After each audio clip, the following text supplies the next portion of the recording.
Glory be to God. It's November 15th, 2023. I wanted to put this video out before you continue to watch the video that you're watching right now.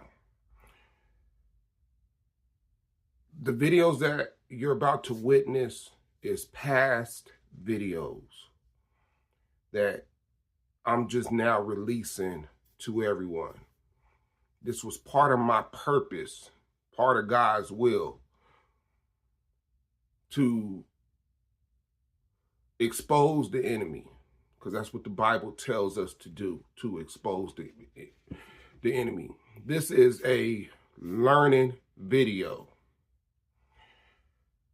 The videos that I put out is not to disrespect my wife. It's not to embarrass her, because I love my wife. I'm in love with my wife. I've been through this journey of spiritual warfare for a reason. And I hope everybody looks at these videos with a spiritual eye and a spiritual mind. And if you don't know the Word of God, get into it, read it, have a better understanding, and then come back and look at these videos. My videos,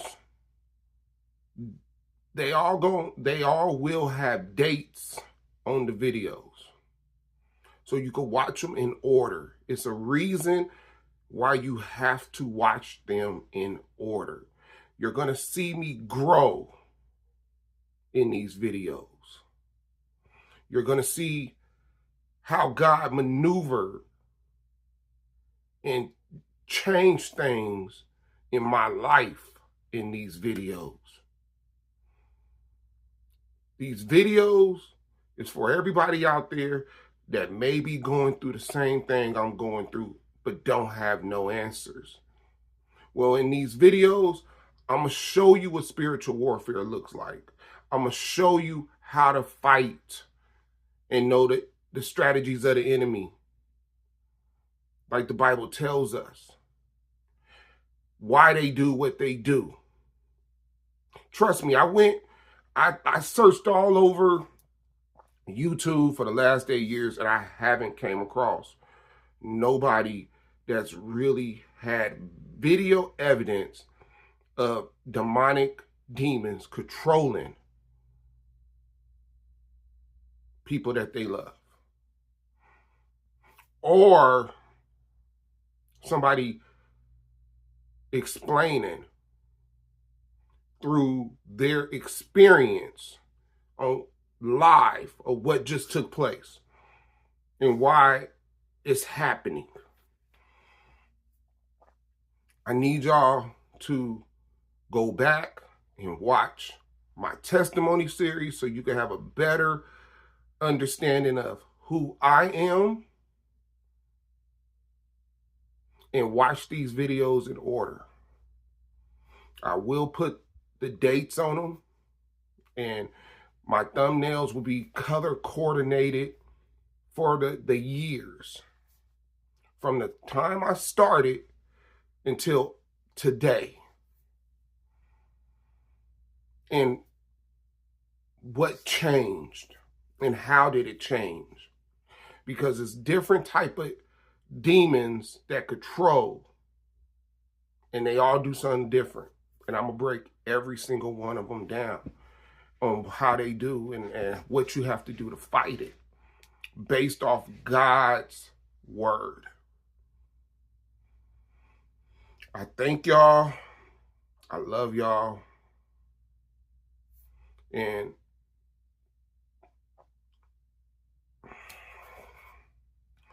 just know I did this for y'all. I did this for y'all. I love y'all. I don't even know y'all, but I love y'all. I love it. I love each and every one of y'all, because this was bigger than me. It was bigger than me. It was bigger than my wife. It was for y'all. This is what God wanted me to do. Enjoy the video. So, give y'all an update with me and my wife. Last night, I had to come to a realization after watching videos, God speaking to me with other YouTubers and other YouTube videos, and he's been telling me, you gotta stay still. You gotta allow me to fight this fight for you. You know, he's showing me in the Bible verses, you know, how to have peace, how to resist the enemy, and he will flee.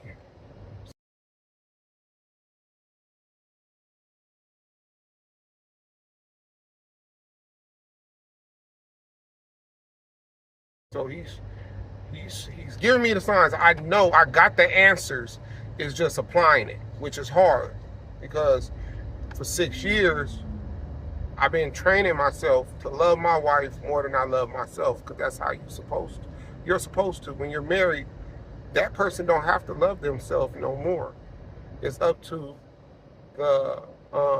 their spouse to love them and know everything about them.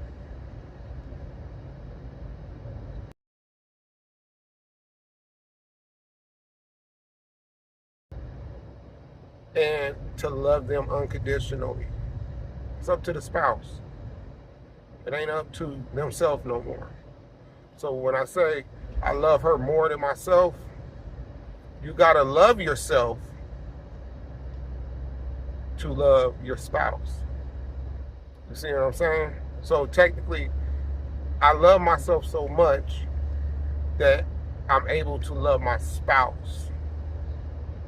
So this whole time I've been trying to figure out, you know, I had a couple of different accounts when it came to my wife on social media that I could still follow or see what she posts. And, you know, she'll post a reel or she'll caption something, and I'm thinking to myself, what do that mean? Is that towards me? Is that for somebody else? And what it did, it took my focus off my wife. I mean, off of God. Because I'm questioning everything. I'm not focusing on God like the scripture tells me. Submit yourself to the Lord, resist the enemy, and the enemy will flee. Submit yourself to God, and then you will have like peace of mind. I can't give you the exact verse, but I will memorize it. But I'm like, okay, I can look at pictures that I already have, right? I can look at those pictures. But every time, because it's normal. That's normal, right? I'm not getting upset when I look at the pictures. It's normal. But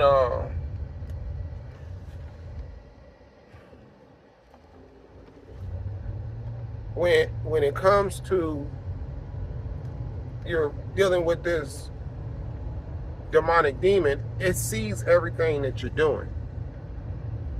He can't be at two places at one time like the Lord can, but he can go from me to somebody that's in Africa, right?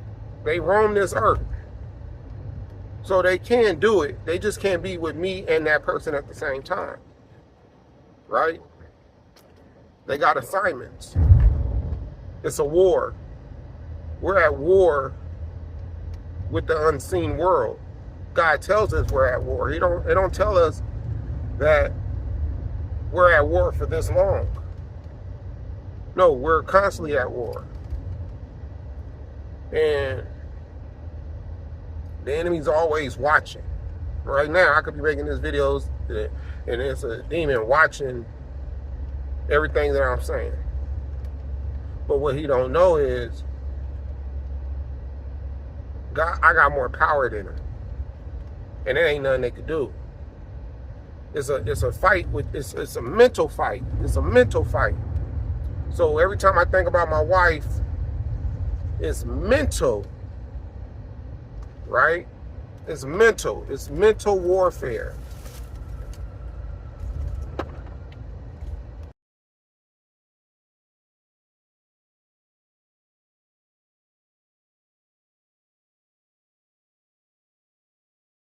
And here I am on Snapchat. Don't need to be on Snapchat. There's nothing on Snapchat for me. But my wife is on Snapchat. So I'm trying to see what she's posting. I'm trying to see what she's doing during her day. You see what I'm saying? Oh, man. And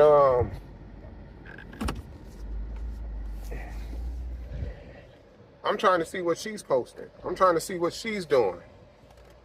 And that's not focusing on God. That's not focusing on God.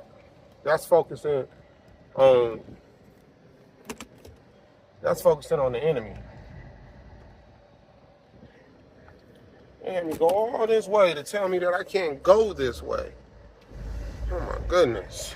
And I was about to hit the curb. But then I was like, maybe my luck, I get a flat tire. So it's just best to turn around. But I'm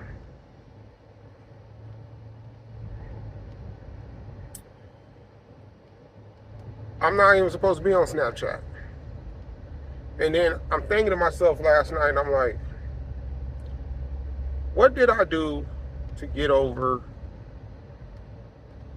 Jasmine when I had to focus on the mission with me and Juanita?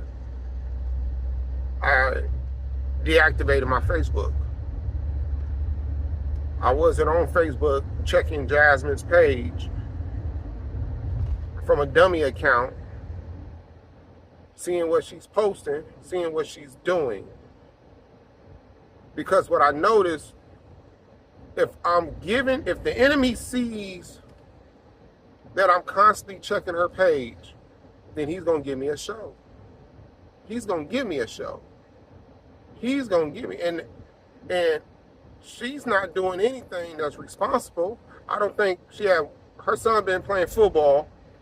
She ain't been to one game, but she'll set up to go hang out or go do something that she wants to do, but ain't set up no babysitter or anything to go watch her son play a football game when she's capable of doing it. In which, when we both was in the house, we said that we was going to catch his game, to the point I was going to call off a day at work just to support him and watch a game. You see what I'm saying? So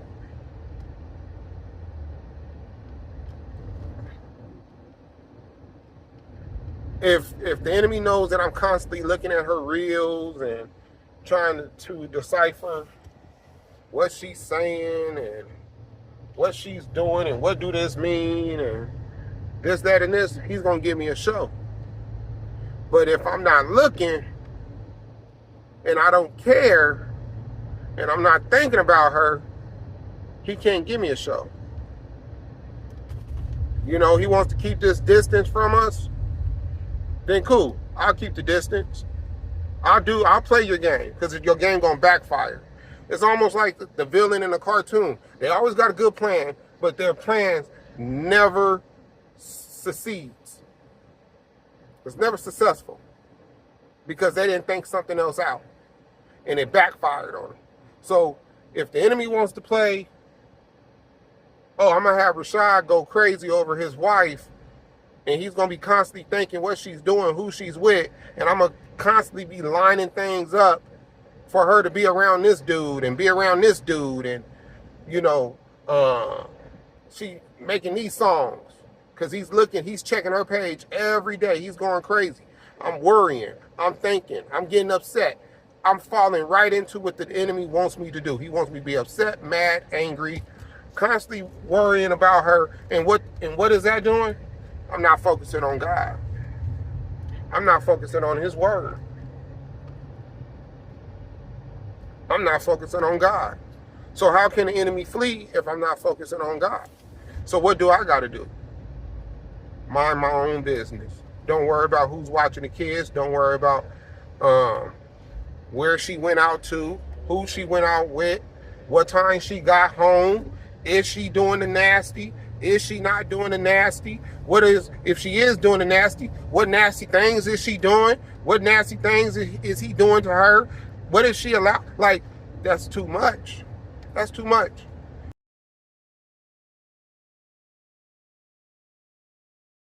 It ain't nothing I can do. There's nothing I can do.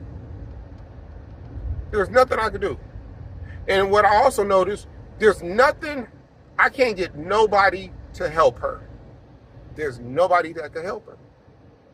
Nobody that could talk any sense into her at this moment.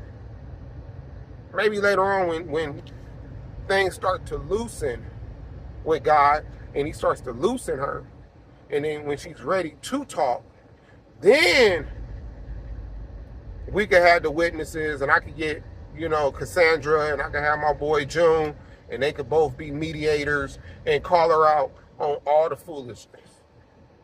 Then she's able to listen, take it in, and say to herself, yeah, I shouldn't do that. Yeah, I was wrong to do that. Yeah, that was a big deal. But I could also come in and admit, you know what? I should have been helping you cook a little bit more. I should have been preparing. I should have been praying for you a lot more. We should have been going to a lot more events.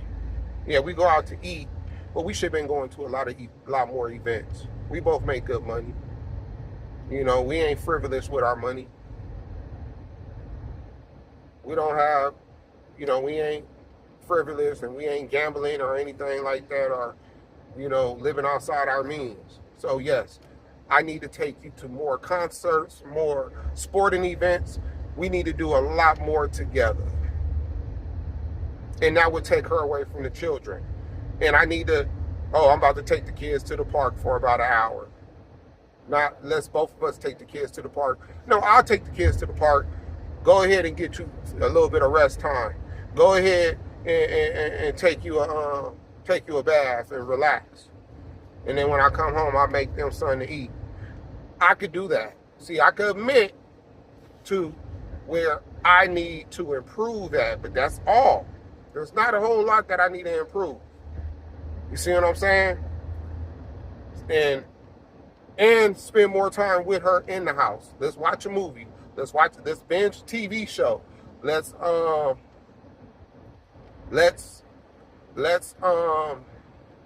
no more laying in separate bedrooms. No more dividedness. Let's be in the same bed together. I already could forgive her for what she's done, because I got to tell myself, it ain't her. It was the enemy controlling her.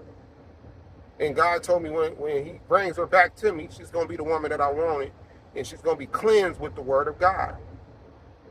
So that means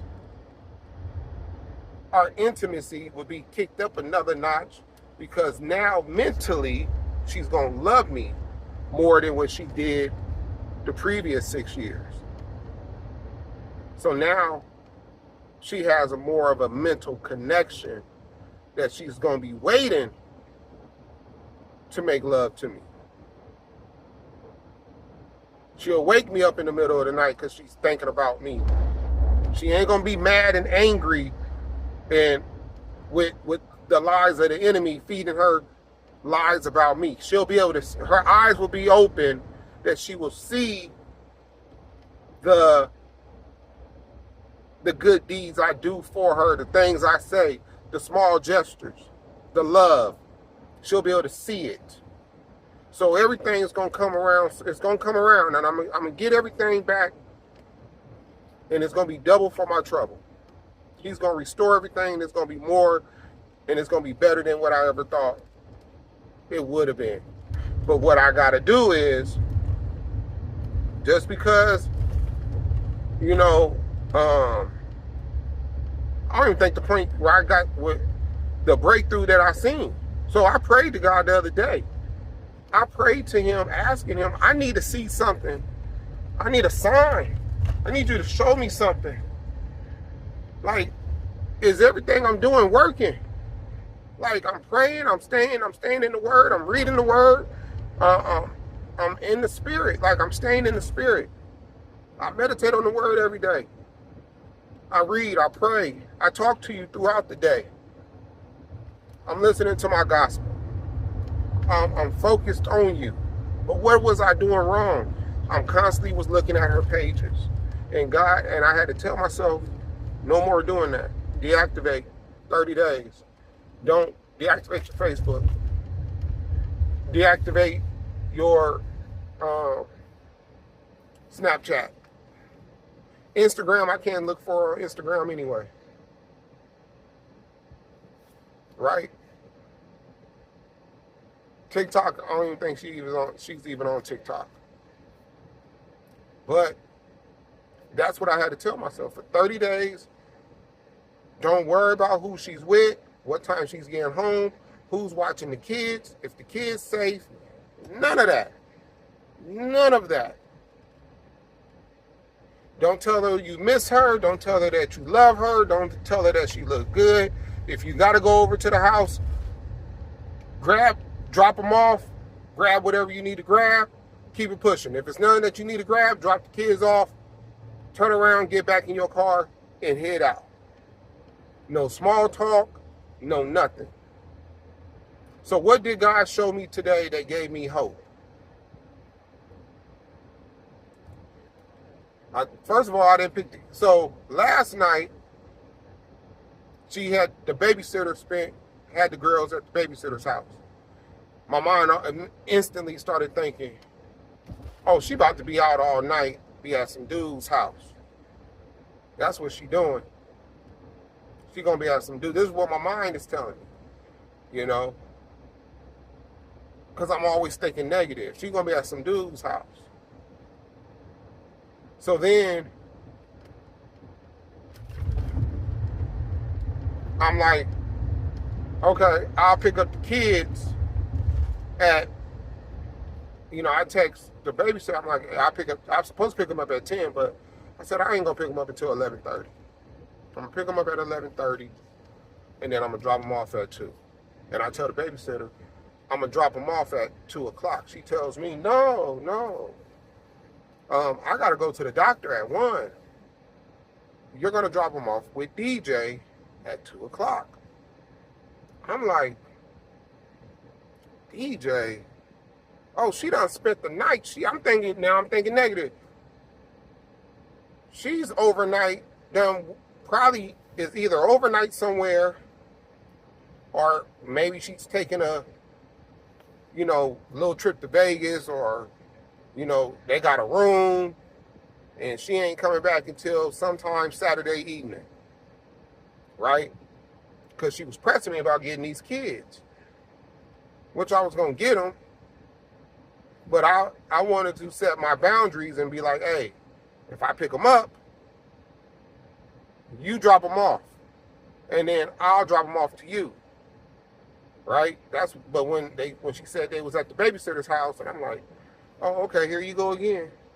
You out there in the streets. You for the streets now. And then when I found out I had to drop them off at her house, I said, oh, she ain't gonna even be there. So I'm talking to God like, okay, God, hold on. I'm trying. This is hard. This is hard not to be having these thoughts in my head. I'm letting the enemy is seeing me sweat. He knows I'm bothered. I'm upset. I'm angry. The enemy knows this. Because I'm like, man, every weekend you are gone. You at somebody's house. I'm trying to match these songs with the reels that she's putting out. Is it assigned to this whoever she's talking to? Is she throwing hints? Like, what's going on? I'm looking at her ring. Oh, that's not her wedding ring. Oh, she got a ring that I gave her, but she don't have her wedding ring on. She ain't had her wedding ring on since this whole ordeal. Even before I was put out the house, she wasn't wearing her wedding ring. So she ain't been wearing her wedding ring for like 2 months. Y'all, about 2 months. I've been out the house for about a month and a half. She ain't been wearing that wedding ring for about 2 months. So it's like, it is what it is. So I'm like, okay, I take the kids to the park, bring them back to the house, watch a little bit of TV, let them eat some ice cream, take them to the park. Take them to the park, then go drop them off at 2 o'clock. When I come to drop off at 2 o'clock, I noticed, first of all, I didn't want to park in the driveway because the Ring camera would catch me in the driveway. Now, what I gotta understand, we got this restraining order. So I'm not even supposed to even be at the house, right? Our restraining order is mediation visits. Mediator. Where we got to be somewhere where the kids is being mediated with somebody else that's watching. Right? So I was already bothered about that, but now we ain't doing that. So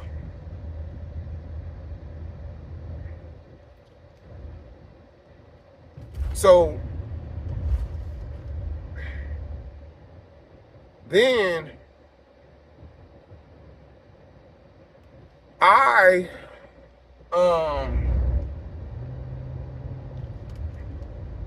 noticed that the door was open to the house, but the screen door was closed. Metal screen door. And I tell myself, okay, I unlock my door. My daughter, my youngest, she hops out the front door. So she hops out the car, runs into the house, my youngest. Raymond's still in the car seat. So once I see her go in that car, the roommate that she's renting a room out, she's sitting in the car. Then the older woman comes out too. But I don't know. So when I get to the door and I got Raymond, and Raymond goes into the house, I'm screaming, I'm yelling in the house, is there anybody here? Ain't nobody saying nothing. Because I'm like, okay, they know I'm supposed to be here. Where's DJ at? Because I'm supposed to be dropping the girls off with DJ. So I say it again. Guess who's there? My wife. She says, I'm here. I said, oh, okay. So I go back to get the rest of the stuff out the car.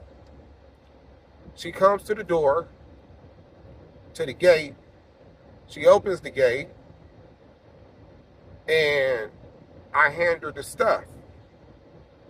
Then I say, let me get a kiss, Raquel. She opens the door. Raquel comes. She gives me a kiss. She's talking to me. My wife, like, you don't see that? What happened with her leg? She got a big old bump on her leg. I said, I don't even know. She must have got that when we was at the park. She got big. She said, oh, okay. But she's not saying it like complaining. She ain't saying it in a hostile voice. Last time I came and did the drop-off pickup, she was yelling and screaming at me.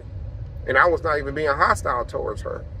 Right? The enemy was telling me to leave and all this other type of madness. But during the time we were talking, I'm like, okay, she's kind of dressed, like she got her wig on and she got her makeup. She put some makeup on, she's dressed. It's 2 o'clock.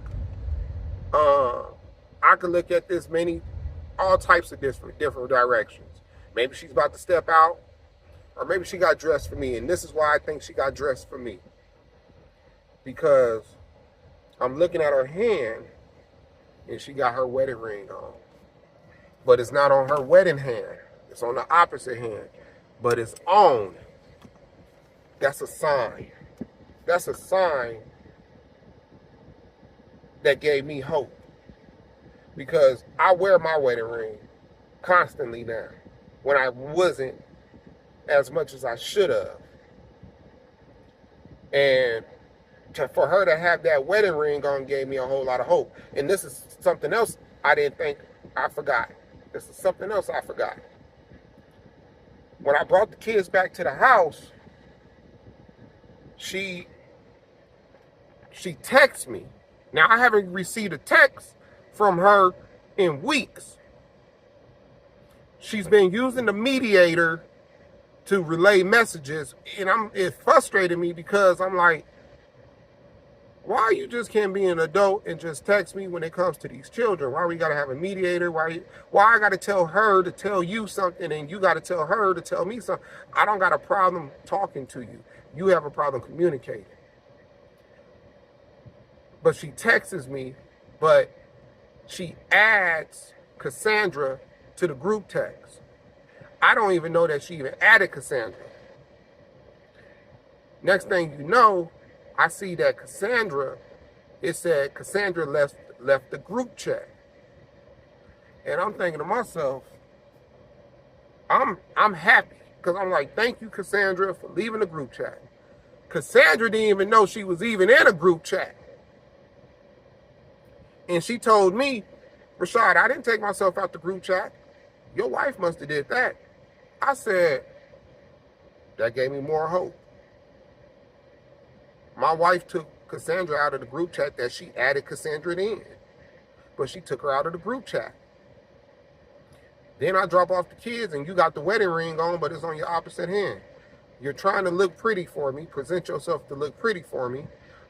But I didn't fall for the games and tricks. I didn't say, oh, you look pretty, or I like your wig, or anything like that. I stick to the script. We had a game plan. The game plan is don't focus on her. Don't text her. Don't say thank you for letting me see the kids. Don't try to have no small talk. Nothing like that. Just do what you're supposed to do. So this was a victory for me. Our day will go good. I'm not worried about what she does. If she does anything today, go see whoever she wants to go see. I'm not tripping. Because the plan is don't say nothing to her. Don't have no contact with her unless it got something to do with the kids. So I don't have to call her and say thank you. Call her and say, you looked pretty today. Call her and say, when are we going to be able to talk? When it's time for us to talk, she'll reach out to me, and then we'll finally be able to have a discussion. And then that's when we bring in the mediators to mediate and call her out on the BS and make her stand in truth. That's when that will happen. Tomorrow, I told her I'll be picking up my kids after church. I'm going to early service, so I'll be picking them up close to 11 o'clock. I'll keep them till 3, drop them in, and she will pick them up from here. That's me setting my boundary. I'm not going to pick them up and drop them off. If I pick them up, you're going to drop them off. You're going to pick up from here, and you got to be on time. I'm not trying to hear, I felt like you should get another hour. If she does something like that, I'm not going to get upset. I'm not going to get mad. I will let her know, can you please pick the kids up on time? And that's it. That's it. But today's a victory. Today was a good day. Today was a good day. But I'm going to leave it at that. I love y'all. Talk to y'all later. I'm out.